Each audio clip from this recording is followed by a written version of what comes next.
Dewan Pengawas KPK memastikan surat pengunduran diri Ketua KPK nonaktif Firly Bahuri tidak akan mempengaruhi putusan sidang etik Firly.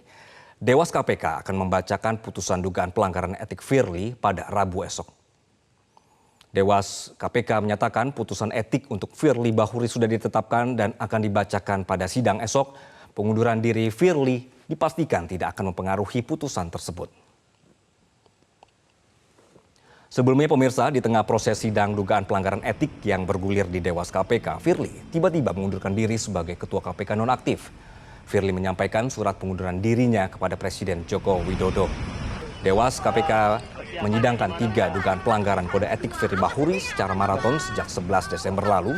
Selain di Dewas KPK, Firly juga menjalani proses hukum sebagai tersangka kasus dugaan pemerasan terhadap Syahrul Yassin Limpo di Polda Metro Jaya.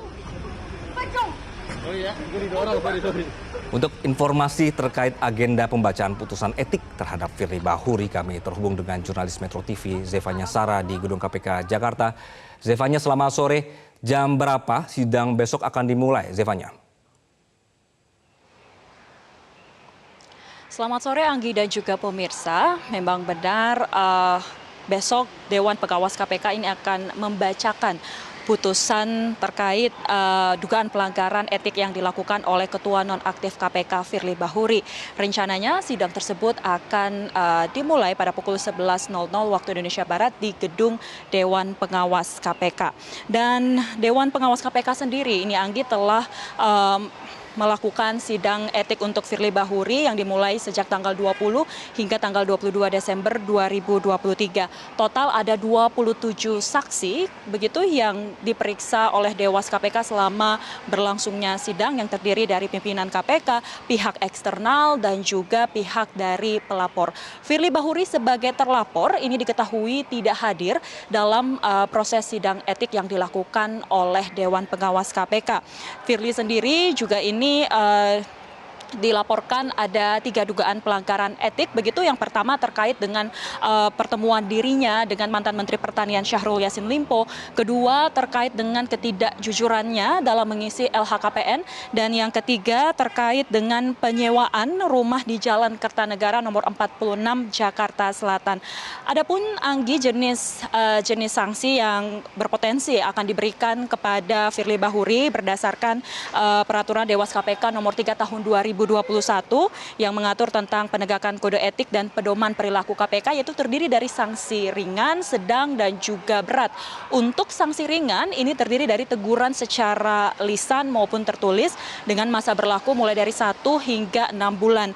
Sementara untuk sanksi sedang ini berupa pemotongan gaji sebesar 10-20% selama 6 bulan. Sementara untuk sanksi berat ini ada pemotongan gaji sebesar 40% berlaku selama 12 bulan dan atau juga diminta untuk mengajukan pengunduran diri sebagai pimpinan KPK. Untuk itu kita nantikan kemudian apa kira-kira potensi atau sanksi yang dijatuhkan oleh Dewas KPK terhadap Ketua Nonaktif KPK Firly Bahuri. Anggi.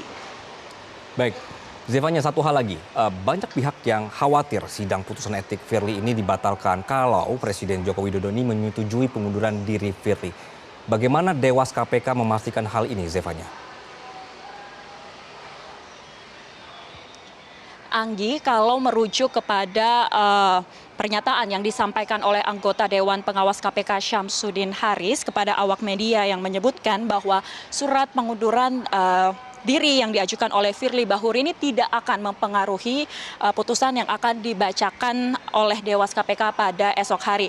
Karena pada intinya Dewas KPK ini telah mengantongi hasil putusan etik Firly Bahuri dan akan dibacakan besok.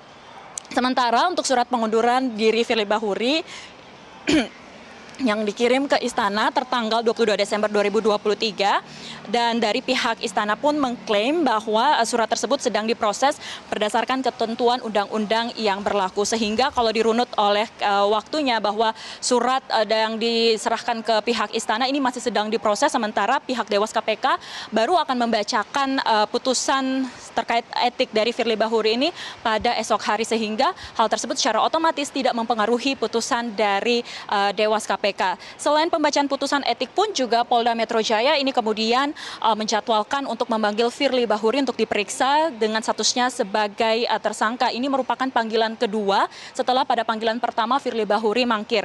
Menurut Direskrimsus Polda Metro Jaya, Ade Safri Simanjuntak menyatakan bahwa jika nantinya pada panggilan kedua ini Firly Bahuri mangkir, maka tim penyidik akan menyiapkan surat membawa atau dalam hal ini artinya jemput paksa. Demikian, Anggi dari Gedung KPK, saya kembalikan Anda ke studio. Zevanya Sarah, terima kasih atas laporan Anda. Jelajahi cara baru mendapatkan informasi. Download Metro TV Extend sekarang.